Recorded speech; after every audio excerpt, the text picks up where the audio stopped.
દિવ્ય જીવન જીવજો ભક્તો. દિવ્ય જીવન જીવવા માટે ઠાકોરજી માણસ બનાવ્યા છે. જેને માટે માણસ બન્યા છે ભક્તો, એ કાર્યને સાર્થક કરશે. બસ એટલી જ ભલામણ છે.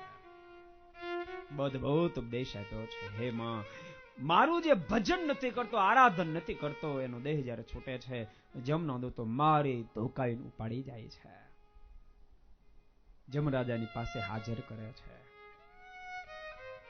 ખાતું ખોલે તો ખાતું બધું ઉદ્ધાર જ બોલતું હોય, જમા કઈ હોય જ નહીં. અને પછી જમરાજા જમદૂતોને આજ્ઞા કરી દે, આને ધોકાવી નાખો. બહુ મારે બહુ મારે. ઉદાર્યંતે ચાત્રાણે તેષામ તે જીવતામપી ભોગ્ય કર્મ વશાતત્ર મર્યંતે નૈવ પાપીનઃ. ખૂબ મારે. કાપી કાપીને ખાય. અંગૂઠા જેવડું શરીર વધે, માથે હાથ ફેરવે, હોય એવું ને એવું થાય. જોજો, નહીં ભજન થાય, નહીં સારું જીવન જોવાય ને તો આ દિવસ કાલે આવીને ઉભો રહી જશે. ખબર નહીં પડે. જીવન એવું જીવજો ભક્તો.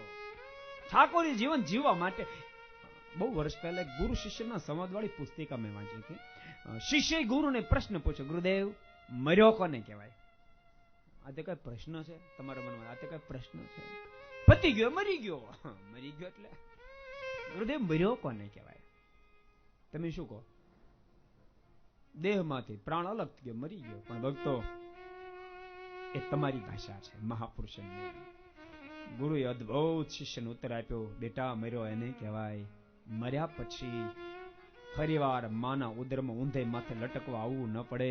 દેહને છોડીને પરમેશ્વરને સીધો પામે જાય ને મર્યો કહેવાય. બાપ, એને મર્યો, મરી મટજો. એટલે તો ને આપણા મહાપુરુષે એ બરાબર શબ્દ વાપર્યો છે, ફલાણા કાકા પાછા થયા એમ કે. એ તો ખોટું કહે છે કે સાચું જ કહે છે? કારણ કે પાછા જ થયા હોય. જગતમાં વાસના રહ્યો એટલે શું થાય કહો ભક્તો? જગતમાં રહેવું એ ખરાબ નથી, પણ હૃદયમાં જગત રહી જશે તો જીવ પર જુલમ થશે. અવજો ગેલ પાણી પર જહાજ ચાલ્યું જાય ને તો કોઈ ભય નથી. પાણી પર જહાજ છે ત્યાં સુધી ભય નથી, પરંતુ જહાજમાં પાણી આવી જાય ને તો ભક્તો ભયંકર ભય સર્જાય, ભયંકર ભય થઈ જાય છે. એમ જગતમાં રહેવું એ ખોટું નથી, પણ હૃદયમાં જો જગત પ્રવેશ કરી જશે ને તો ભયંકર થશે. જગત એટલે શું તમને ખબર? ગોપાળન સમયની વાતો બહુ સરસ અર્થ કર્યો છે. જગત એટલે પંચ વિષયની અંદર એટલે આસક્તિ. જો આસક્તિ વિષયમાં રહી જશે, જીવ પર જુલમ થશે. તમારા મનમાં થશે, સ્વામી એમ કઈ ટળી જાય? આખી જિંદગીઓ દાખલો કરતા ટળે છે.